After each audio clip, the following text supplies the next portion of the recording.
Morning students, welcome to Shri Radha Vallabh academy. Subject Hindi, class 9 CBSE। मैं आज आप लोगों को आपकी दो बुक हैं, आप लोगों को मालूम है। पहला आपका है क्षितिज और दूसरा है कृतिका। क्षितिज के दो भाग हैं, एक गद्य खंड और एक पद्य खंड। तो आज हम गद्य खंड का जो फर्स्ट चैप्टर है, दो बैलों की कथा। दो बैलों की कथा प्रेमचंद जी ने लिखी है। तो सबसे पहले मैं आपको केवल उसकी समरी एक्सप्लेन कर दूंगी और समरी मैं आप लोगों को बता रही हूँ, लेकिन उसकी रीडिंग करना ये आपका होमवर्क है। और इस चैप्टर को पढ़ने से पहले इसके जो लेखक हैं प्रेमचंद जी, उनके बारे में मैं आपको पहले बताऊंगी। पहले हम उसके जीवन परिचय के बारे में पढ़ेंगे, उसके बाद आप उस कहानी को एक्सप्लेन करेंगे। इस पाठ के जो लेखक हैं प्रेमचंद जी, उनका जन्म सन 1880 ईस्वी में बनारस के लेमही गांव में हुआ। उनका नाम, जो मूल नाम था, वो था धनपत राय। प्रेमचंद जी का बचपन बहुत ही गरीबी में और अभावों में बीता।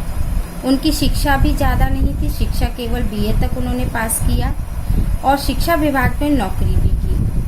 उस समय असहयोग आंदोलन चल रहा था, जिसमें प्रेमचंद जी ने सक्रिय भाग भी लिया और उस सक्रिय भाग लेने के कारण उन्होंने अपनी सरकारी नौकरी भी छोड़ दी और इस तरह से उन्होंने अपना सारा जीवन लेखन कार्य के प्रति पूरी तरह से समर्पित कर दिया। उनकी मृत्यु सन 1936 ईस्वी में इस कथाकार का देहांत हो गया। अब हम अपनी कहानी दो बैलों की कथा के ऊपर आते हैं। प्रेमचंद जी द्वारा ये लिखित जो दो बैलों की कथा कहानी है, ये दो बैलों की है जो बहुत सीधे साधे थे, जिनका नाम हीरा और मोती था। दोनों साथ रहते, खाते और एक दूसरे के साथ लंबे समय से रहने में उन दोनों के बहुत स्नेह भी था। एक दिन संयोग से झूरी ने एक बार दोनों बैलों को अपने ससुराल भेज दिया। उनका वहाँ मन नहीं लगा, उन्होंने वहाँ वैसा स्नेह भी नहीं पाया, इसलिए उन्होंने कुछ भी खाया पिया नहीं और वहाँ केवल एक खूंटे से बंधे रहे और वहाँ पर फिर प्रयास करके अपने मालिक के पास दोबारा भागकर आ गए। जब वहाँ पर पहुँचे तो अपने मालिक यानी कि झूरी की जो पत्नी थी वह क्रोधित हो गई और उसने वापस उन बैलों को पकड़कर अपने भाई भैरव के यहाँ दोबारा भेज दिया। अब की बार भैरव का व्यवहार उसके प्रति अच्छा नहीं था। उसने उन्हें खाने के लिए भी चारा सूखा दिया और एक खूंटे से बांधकर बहुत मारा पीटा भी। शाम तक वह ऐसे ही बंधे रहे। शाम के समय में भैरव की बेटी उनके लिए स्नेह भरी 2 रोटी लेकर आई और बड़े प्यार से उन दोनों को खिलाया। तो उन्होंने उन रोटी को खा भी लिया।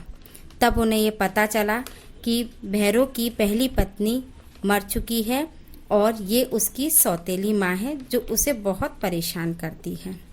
अगले दिन उन्होंने दोबारा वहाँ से भागने का प्रयास किया, जिसमें भैरव की लड़की ने भी सहायता की और उनकी रस्सी खोल दी।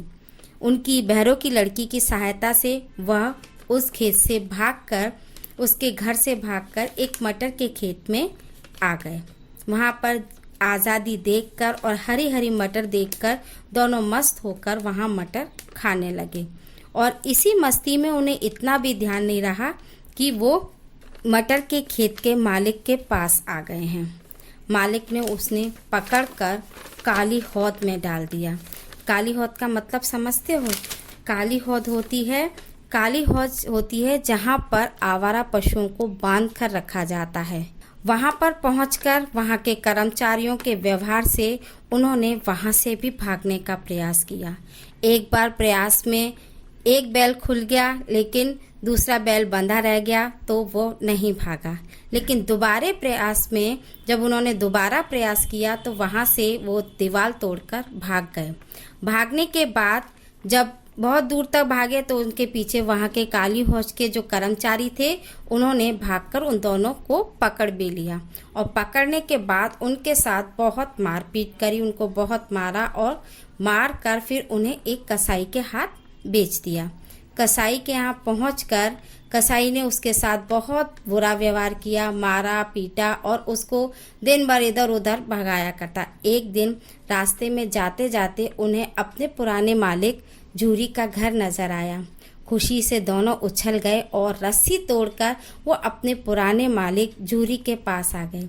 झूरी ने भी जब अपने दोनों बैलों को देखा तो उन्हें स्नेह से गले लगा लिया और बहुत प्यार से उसका स्वागत किया। और जब कसाई उसके पास आया तो झूरी ने उनसे कहा कि ये दोनों बैल मेरे हैं, और उन्होंने अपने बैलों को अपने पास रख लिया। इस कहानी से हमें एक शिक्षा मिलती है, या प्रेमचंद जी ने अपनी इस कहानी के माध्यम से कृषक समाज और पशुओं के भावात्मक यानी जो आत्मीय प्रेम होता है उसके संबंध का वर्णन किया है।